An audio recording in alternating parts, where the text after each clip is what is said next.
25 अप्रैल 2015 सुबह के 11:56 नेपाल में आता है एक जोरदार भूकंप। देखते ही देखते बड़ी बड़ी बिल्डिंग्स मिट्टी में खाक हो गई और वहां के मंदिर खंडर में तब्दील हो गए। यही नहीं, काठमांडू के हिस्ट्रिकल रॉयल स्क्वायर का मोस्टली पार्ट जमीन पर गिर गया। लेकिन नेपाल की लिविंग गॉडेस यानी कि जीवित देवी के छोटे से घर में केवल मामूली दरारें आई। साथ ही वहाँ मौजूद लोग बिना डरे जीवित देवी के पास ही रहे और उनका बाल भी बांका नहीं हुआ। आखिर कौन है नेपाल की लिविंग गॉडेस? क्या हिस्ट्री है इनकी? कैसे चुना जाता है इन्हें? और क्यों इन्हें एक टाइम बाद अपने पद से हटा दिया जाता है?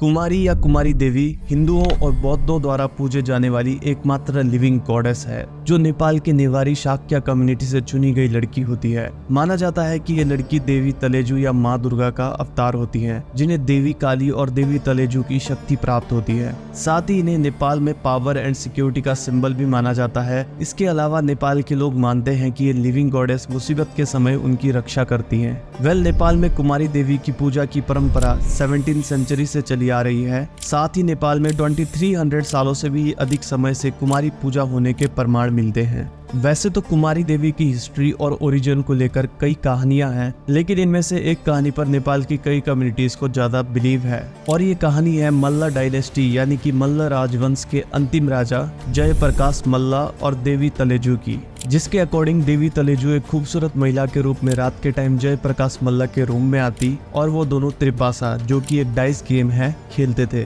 देवी हर रात राजा के कक्ष में एक कंडीशन पर आती थी कि राजा उनकी मीटिंग्स के बारे में किसी और को ना बताए। लेकिन एक दिन राजा की पत्नी उनके पीछे पीछे उनके कमरे तक गई और देवी तलेजू के साथ उनकी सीक्रेट मीटिंग्स का पता उन्हें चल गया। जब इस बात का पता देवी को लगा तो वो बहुत गुस्सा हुई और वहाँ से चली गई। इस पूरे किस्से के बाद एक दिन जयप्रकाश मल्ल के सपने में देवी आई और कहा कि वो रत्नावली के शाक्य कम्युनिटी की एक लड़की में लिविंग गॉडेस के रूप में अवतार लेंगी। देवी तलेजू के साथ अपने रिश्ते सुधार दें और अपने राज्य के लोगों की सिक्योरिटी के लिए जयप्रकाश मल्ल ने उस लड़की की खोज की और उसकी पूजा करना शुरू कर दिया। साथ ही कुमारी के रहने के लिए एक महल भी बनाया गया जिसका नाम रखा गया कुमारी घर। कहते हैं कि तब से कुमारी देवी की परंपरा नेपाल में शुरू हुई और तब से लेकर आज तक ये चली आ रही है।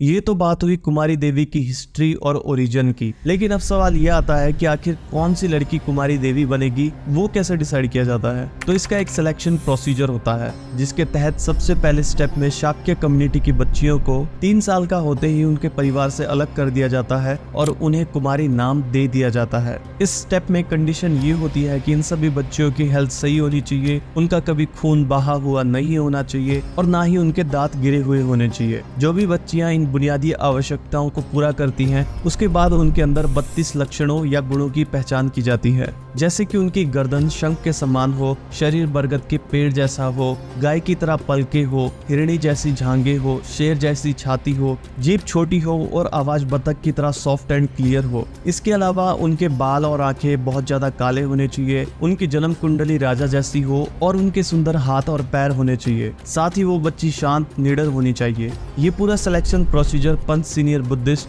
वज्राचार्य पुजारी, पंच बुद्धा, तलेजू के पुजारी और शाही ज्योतिषी द्वारा कंडक्ट किया जाता है। 32 गुणों की पहचान के बाद चुनी गई बच्चियों की सबसे बड़ी परीक्षा हिंदू त्योहार दशई यानी कि विजयादशमी के दिन की जाती है, जहां इन बच्चियों के सामने भैंस के कटे सर रखे जाते हैं और इसके अलावा राक्षस मुखौटा पहने पुरुष उनके सामने नृत्य करते हैं। जो भी बच्ची बिना किसी डर के स्टेप को पार कर लेती है उसे माँ काली का अवतार मानकर कुमारी देवी मान लिया जाता है। कुमारी देवी बनने के बाद उस बच्ची का जीवन समाज से अलग हो जाता है और उसे कुमारी घर में ही रखा जाता है, जहां वो अपना पूरा समय धार्मिक काम में बिताती है। साथ ही कुमारी के रूप में चुने जाने के बाद वो बच्ची अपने पेरेंट्स से साल में लगभग 13 बार ही मिल पाती है। वैसे तो कुमारी घर मॉडर्न फैसिलिटीज से लैस एक पुराने महल की इमारत है, लेकिन कुमारी देवी अपना दिन एक 4 दीवारी वाले कमरे के अंदर बिताती है जिसमें मोमबत्तियों और दिए की रोशनी होती है। नॉर्मल डेज में वो कुमारी घर से बाहर नहीं निकल सकती, केवल त्योहार के समय ही वो कुमारी घर से बाहर आती हैं और लोग उनके दर्शन करने आते हैं। माना जाता है कि कुमारी देवी की एक झलक के लिए लोग तरसते हैं